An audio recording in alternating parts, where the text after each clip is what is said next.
Hi guys, welcome to the homestead. We are here in the kitchen again and we are going to be making some Clabbered biscuits. So I'm Tracy, welcome, we're glad you're here, and so let's get started making these biscuits. Ready?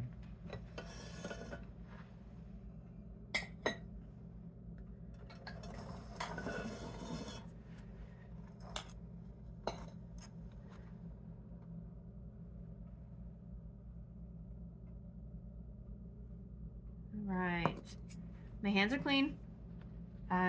Most people, when they make biscuits, do this in a bowl or in a mixer. I do it right on my countertop here because that's what works for me.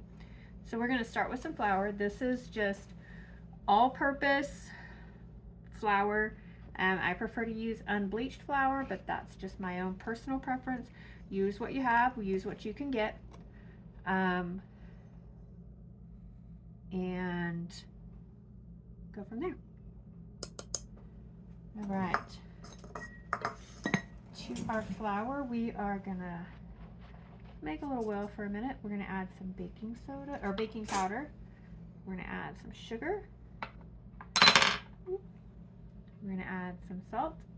I like pink Himalayan salt without, the iodized stuff. It has a little bit of mineral in it, blah, blah, blah, And the biggest, or a big part of biscuits is we use butter. You can use shortening if you prefer, but I think you get a better flavored biscuit with just butter. So in our well here, we've kind of mixed up our baking powder and our salt and our sugar, and I am actually just going to cube this butter right into my flour. My butter is not cold. It's a little cooler than room temp, but it's not cold. It's not straight out of the refrigerator. It's softened a little bit. So, and we are just going to get right in here and get this started. We're going to mix this until it's pretty crumbly, till our butter is mixed in really well.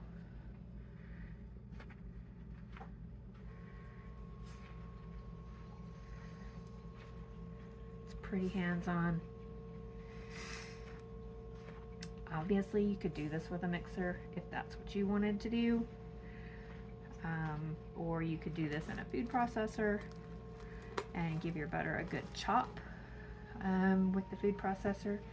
That is actually what we use for making our pie crust. I use the food processor because it doesn't beat up the crust, so it would do the same for your biscuit for this part. But when we get ready to add the clabber, I find it best just to use your hand. So, Which works best for you? it works best for me. Okay, so you can see my butter is pretty. There's no chunks, there's no, big globs of butter left in here. It's all mixed in pretty well. It goes pretty quickly, mixing in the butter. So we're gonna pile it all back up here and just make another well for our clabbered milk. Now, if you watched our other video about how we make clabber, you'll already know what this is. A couple. You could also use regular milk. You could also use buttermilk. I like clabber biscuits because of that bacterial explosion that happens when we mix it with our leavening agents, the baking powder. You get taller, lighter, fluffier, softer biscuits. So, all right, we're going to use our spoon to get started. Just kind of protect your sides so you don't run it all over the counter. Not like that's not ever happened. See, just like that.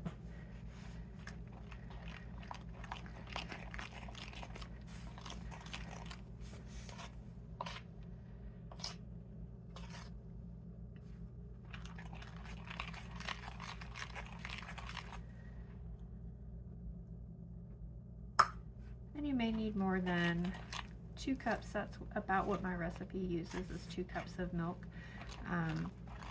But you kind of have to go by feel, because sometimes your flour is drier, sometimes there's a little more humidity in the air.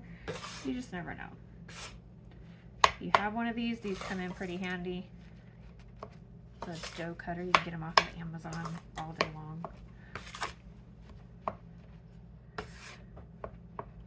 I'll see if I can find one. I've actually had these for a very long time, from back when we had our restaurant. So, but I'll see if I can find one that's similar and link it in the video below. So let's see if we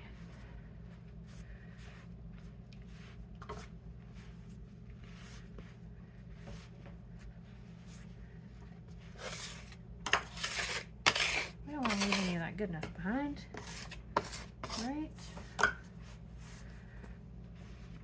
So your biscuit dough should be pretty soft, not super sticky. You can see some of it has stuck to my hands. That's just because I got wet parts, but watch. When we get ready to do this, nothing really should stay on my hands anymore. And it cleans up most of the flour that's down here on my counter. So now, show you my trick here for biscuits. Kind of give it a good flatten out, fold it like an envelope, just like that. We're going to sprinkle our counter with a little bit of flour because we're sticking.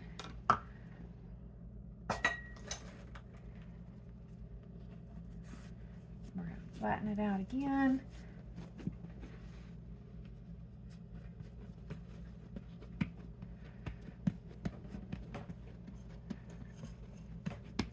We're going to fold it like an envelope. As you can see, that's what it looks like, folded like an envelope. Turn it over. We're actually going to do that one more time. When we do that and flatten it out, that is actually what creates all of those layers. And you know, like the Wop biscuits, what is it? Grands biscuit, the layers in like the Grands biscuits. When you fold it like an envelope, that's what creates your layers. Good to know. Yeah. All right. So now we are going to get ready to cut biscuits. So you want your oven preheated to 425 degrees. And your dough, I'm going to use my fancy measuring tool here. I hope you guys can see this. So you want your dough to be about an inch thick when you get ready to cut. So right here, this first knuckle on me, and probably most of you that are watching, is about an inch. So I just kind of gauge by that first knuckle about where my dough is. And I'm just about an inch most of the way around. So we've got a nice flat surface here. I use a juice glass because that's what works for me. Dip the top in flour so that it's covered just like that. And now when you cut a biscuit, push straight down. Don't wiggle it around. Don't twist it. When you twist it, you actually seal the sides of your biscuit, and your biscuit will not rise nice and tall and fluffy. So you may need to re-dip your glass, or you can use a biscuit cutter, whatever works best for you. This is how we do it, and just push straight down.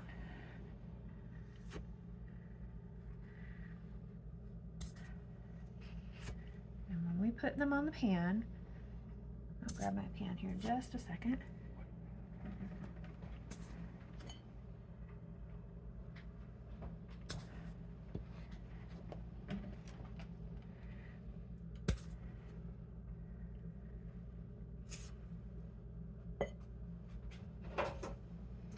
I use parchment paper because we do a lot of baking, and so I have it. But you could use just use some cooking spray, grease it really good. So that is what our biscuits look like. You can see the edges have not been sealed because we did not turn that glass at all. And we are actually going to put these on here pretty close together. Look at that. Look how beautiful that is.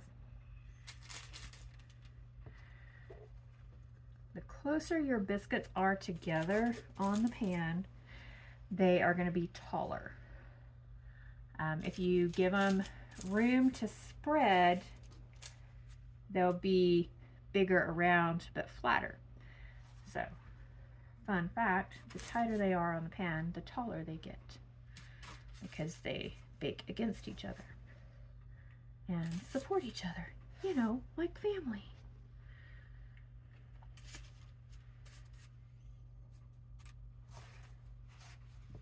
And we'll just smash this all back up. And you can see I'm using really special tools here. Yeah. You don't need anything special to make biscuits. You need measuring cup, measuring spoons, your hands. You don't even need a dough cutter. That just makes it easy for me. And a juice glass, or whatever kind of glass you have. You don't need rolling pins. You don't need anything special. And let's see, let me use my famous measuring tool here. We're good. Give it a dip. And straight down.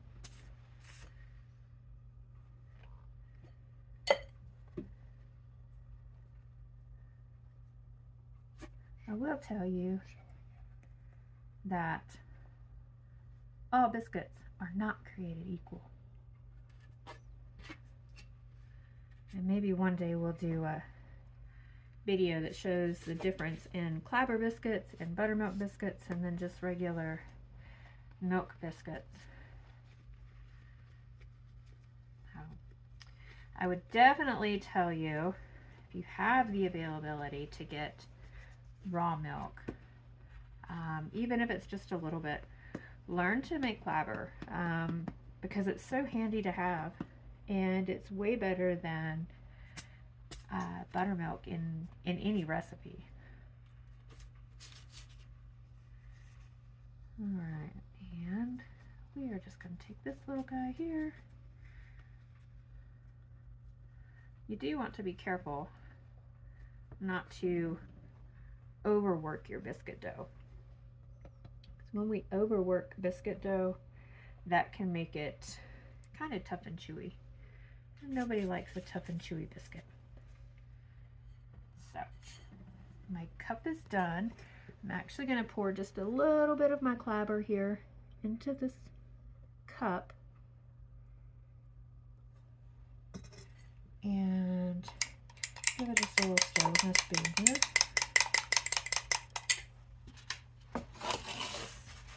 So that we can see it. And actually just going to use the back of my spoon like a brush and just brush on a little bit of that clabber on the top of the biscuits. This is going to make excuse me, the top of your biscuits nice and shiny and make them really pretty and brown. You can also do this with butter. You can brush the tops of your biscuits with butter. However, the butter does just kind of soak in a little bit and doesn't give it the nice shiny kind of a crisp on the outside of the, or the top of your biscuit. You could also do it with an egg wash if you wanted to do an egg wash. Give it that nice shiny crisp on the top. But I already have the clabber out and that's what works for me. So this is how we make biscuits. So we'll be back in a few minutes once I pull these out of the oven and show you what they look like. Alright guys, here are our biscuits. Fresh from the oven, and you can see here, look how beautiful that top is from putting the clabber on the top. It makes On them the sides. so nice and shiny. Can you see that nice, shiny, crisp top? But then look how tall these biscuits are. Show that last one. Because I didn't see. Yeah. Oh. So this one is like super tall because remember I told you the closer they are together, they support each other and they make each other grow taller. This one was just over here by itself, and you can see how much it spread and didn't get quite as tall because it didn't have the same support that these other biscuits had with their neighbors. So just a fun fact, just in case you wanted to know that. But we're going to break open a biscuit here just so you guys can see.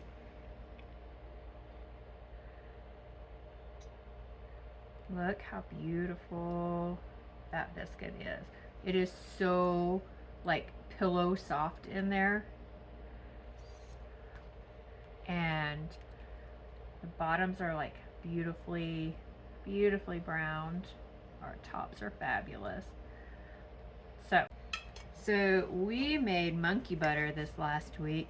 And if you've never had monkey butter is banana, pineapple, and coconut. And then you just cook it down and cook it down and cook it down. It has sugar and lemon juice and all kinds of other stuff in it. But we're just going to spread some of that right here on this biscuit. And it's kind of funny. When we have biscuits, we actually don't use very much butter on our biscuits because there's already so much butter in them. But yeah, we don't generally put butter on a biscuit and then eat a biscuit that way. Usually we have biscuits and gravy. But all right, now for the taste test. Are you ready? It's hot because they literally just came out of the oven. That is so good. So good. The monkey butter is like the piece de resistance, or however you say that, because it is so absolutely fabulous. But the biscuit itself is so nice and tender, and could actually absorb like a lot of butter if you used butter on biscuits, or it'll hold a whole lot of gravy. And they're not super tangy like you would expect with using buttermilk. If you've not used buttermilk in biscuits, they're not super tangy. They don't taste like buttermilk. They don't taste like sour milk. It's just an absolute fabulous biscuit. So I hope you will make Clabbered biscuits. I will put the full recipe in the description below. And thanks for watching. You guys have a fabulous day, and God bless.